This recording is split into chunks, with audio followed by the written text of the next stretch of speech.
video. I'm Recklezz. Okay. Got Thomas Sowell on current black culture. Make sure you hit the like button, subscribe button. Let's get in the video. When I grew up in Harlem in the 40s and 50s, Oh, we go. It's louder now. Yes. I never heard a gunshot.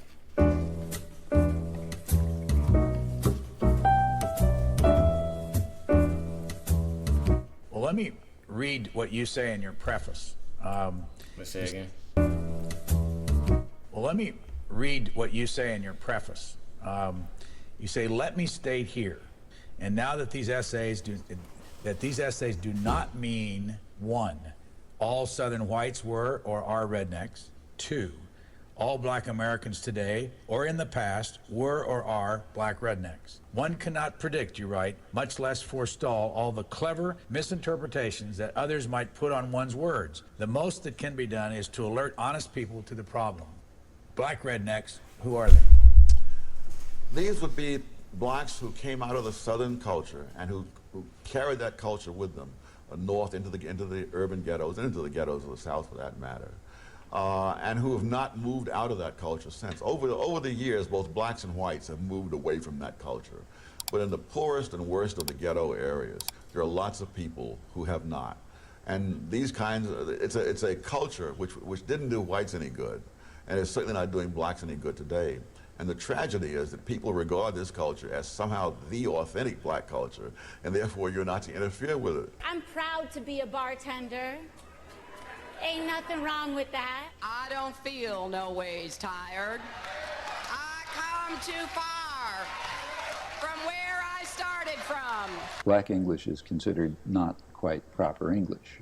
On the other hand, if blacks happen to have all the power and own all the corporations and whites were working for them, it would be the other way around.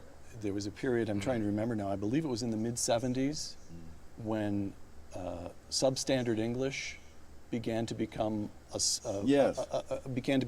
viewed as a discipline of its own within linguistic studies and so forth.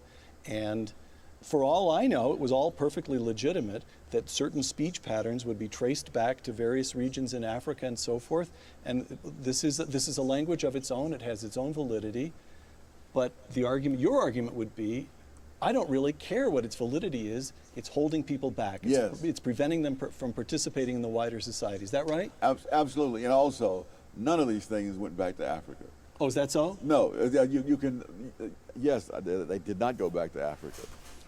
If you look at the peach, for example, using the word axe for ask and stuff like that, all of that goes back to the South, and it goes back to the parts of Britain from which white Southerners came. So if you trace the calling hog entrails chitlins, that was in a certain section of Britain, the section from which whites moved into the South, and they were known as rednecks and crackers in Britain in centuries past, before they ever set foot in the South. So the whole thing is as phony as the $3 bill. In Intellectuals and Race, you cite an observation by the intelligence expert, IQ scientist James Flynn, that just stopped me cold. After the Second World War, you've got large numbers of American troops remaining in Germany. For that matter, there's still several tens of thousands there today. And both black and white American soldiers had children with German women. And Flynn discovered that those children growing up in Germany showed no IQ differences at all. The black kids and the white kids, the same. Professor Flynn concluded that the reason was that the offspring of black soldiers in Germany grew up in a nation with no black subculture, close quote. Which means what? Which means they experienced exactly the same expectations. Is this No, the expectations are external. The culture in which they grew up was not the culture in which black kids grew up in America today. So they had... There's no gangster rap. Damn.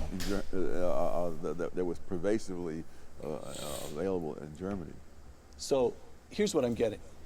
There is something about black subculture in America today that holds African Americans themselves back? Yes. Because that very Bro, if y'all think about this shit, it really do. Because think of all of the diss tracks and shit. That a lot of rappers, they had you doing this. A lot of female rappers. Yes.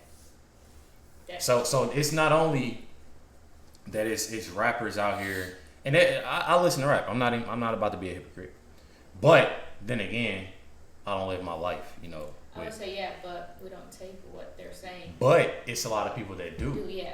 And it's a lot of people that make diss tracks and they want to diss this, and then it comes to violence, and then act like this. Yeah, and then it's the males. You have the males that rap, you know, some males, and they rap about this, and although they might not even live the lifestyle, they done moved up, you know, but it's other kids and it's other teenagers that's okay. Well, we act like then it's females. That's not only putting it on other kids, male, but other female kids that is like, to you know, act a certain type of way. Yeah. Facts. And it's definitely crazy. Rather than being somewhere else and you really not having that, and you growing up to, like, you know. Yeah, a lot of kids aren't watching this, but they're listening to the music. Yeah. Makes sense. Kids need to listen to Thomas Sowell. Yeah. Culture in America today that holds African Americans themselves back? Yes, because that very same subculture held whites in the South back as well. That in the time, this mental testing in the First World War turned up, among other things, the fact that whites from various 4 or 5 southern states scored lower on the mental test than blacks from 4 or 5 northern states. And so it really was a question of the subculture that was there, which was a handicap to both. I could go on for days about the social degeneration, but let me give you just one quick example. When I grew up in Harlem in the 40s and 50s, I never heard a gunshot. Now, I'm sure someone fired a gun somewhere in Harlem, but it was not such a pervasive thing that you had to hear it. You know, I have relatives in Washington. I asked them the same question, people in my generation. Growing up in Washington, D.C. Yes, and low-income black neighborhoods. Did you ever hear a gunshot when you were growing up? And the answer was no. I have relatives in North Carolina. I asked the same question. No. And now, you know, people in housing projects especially, they put kids, some of them, to bed in bathtubs so that they won't be hit by stray bullets in the night. Okay. Now we take it for granted that there's tremendous levels of crime and violence in the black community. That was not always the case. In the 20s, it was very common for white celebrities, including George Gershwin and William Faulkner, to go up to Harlem not only for entertainment places, but to go into private homes of people they knew. And Gershwin played Rhapsody in Blue and this home where Walter White lived. Milton Friedman, when he was a graduate student at Columbia, he and the lady he later married would go dancing at the Savoy Ballroom in Harlem. And he said, we had no fear of being mugged or accosted on the street or anything like that. I've heard you say, Tom, when you were a boy growing up in Harlem yourself, your own neighborhood felt totally safe to you. Not totally safe. I wouldn't exaggerate, but there's nothing resembling today. I mean, I did sleep on hot nights. I would sleep out on the fire escape. When I tell people in Harlem that today, they think I'm from another galaxy, you know. But that people slept on the fire escapes in New York and in the public parks in the 30s, all over the city, because it was not a jungle. And you could run through a great number of other things. Children raised without 2 parents present. And nowadays you can't do that at all. No. Just the way it is, you can't do it at all, and that's sad, you know. Yeah. It's definitely sad. It was not a jungle. And you could run through a great number of other things. Children raised without 2 parents present. That was about 22% in 1960. One generation later, it was 67%, and it's gone up a little since then as well. And now the rate among whites is higher than it was among blacks in 1960. Right. I take responsibility. I take responsibility. I take responsibility. Black people are being slaughtered in the streets, killed in their own homes. These are our brothers and sisters, our friends. Why are they saying they take responsibility? Let me just play it. Killed in their own homes. These are our brothers and sisters, our friends, our family. We are done watching them die. How do you define a white liberal? those kinds of people who have the kinds of attitudes that are called liberal in the United States, although the word is misused, those people have created an atmosphere in which these counterproductive cultures are to be celebrated, perpetuated, and the consequences overlooked. It reminds me of a scene in The Blue Max where this general is encouraging this daredevil pilot to do all kinds of wild stunts, you see, knowing that the guy's going to kill himself if he keeps doing this, and therefore the general will be rid of a political problem. Now, I don't think that the white liberals are doing this deliberately, but I think the net results are the same. They are cheering blacks on and doing things that are absolutely self-destructive. And I say that, well, I say, why are they saying they take responsibility? Because look, this is how I look at it. Regardless of whatever color you are your own person. You go right now and go harm somebody, you know,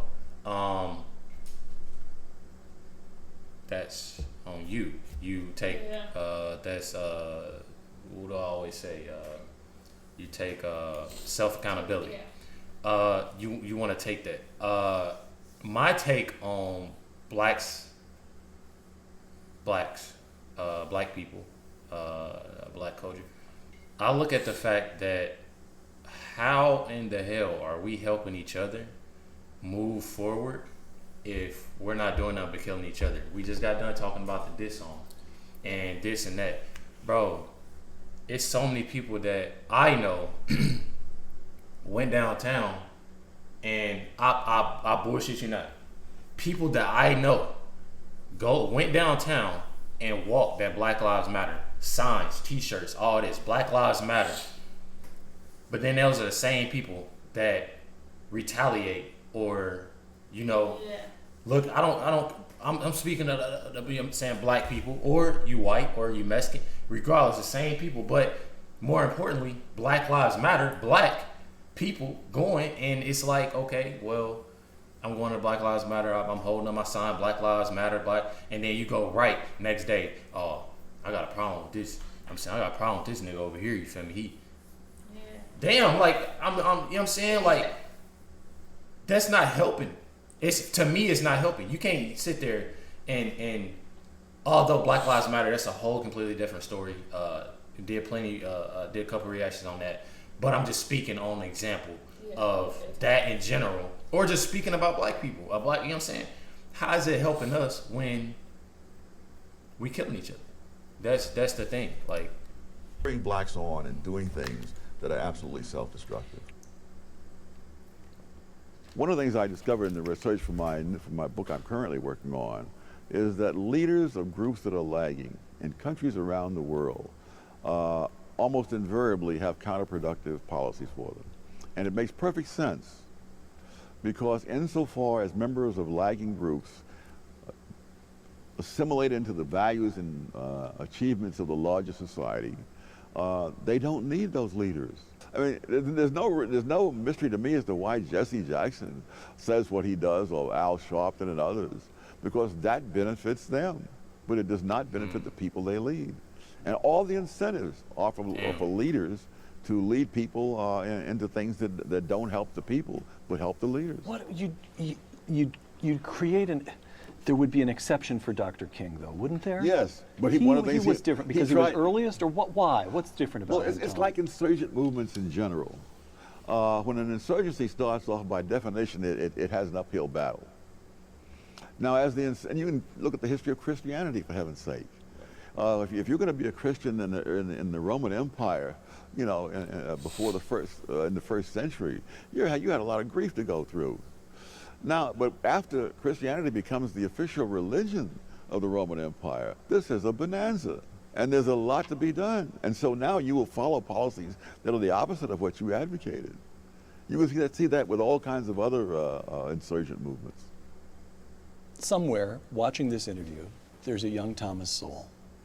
There's an African American who's smart and wants to do something with his life.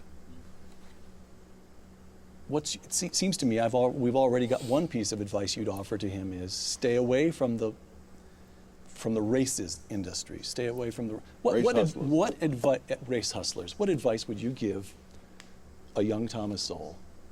How do you make something of yourself as an African American in America today?